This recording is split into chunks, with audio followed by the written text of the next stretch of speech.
Video ini ramai di media sosial yang memperlihatkan pengemudi motor tong setan di sebuah pasar malam yang berada di Kota Pagaralam, Sumsel, keluar arena dan menabrak 12 anak yang sedang menonton.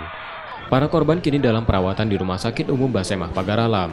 Polisi dari Polres Pagaralam menerangkan, peristiwa terjadi ketika salah satu pengemudi motor tong setan yang sedang melakukan atraksinya hilang kendali dan keluar lintasan.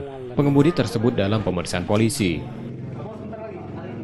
Jadi kejadian tadi malam ada permainan dari tong setan di Pagaralam Expo, mendapat musibah yaitu karena tali gas sepeda motornya nggak bisa tersangkut.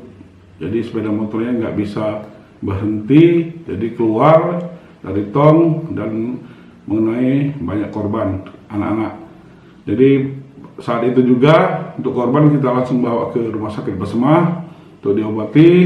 Sedangkan untuk pengendara dari tong setan itu kita amankan, kemudian kita bawa ke Polres untuk diminta keterangan. Pasar malam yang salah satunya menampilkan pertunjukan tong setan merupakan rangkaian dari perayaan ulang tahun Kota Pagaralam. Reski Oktora, Muklas Diferensial, Kompas TV, Pagaralam, Sumatera Selatan.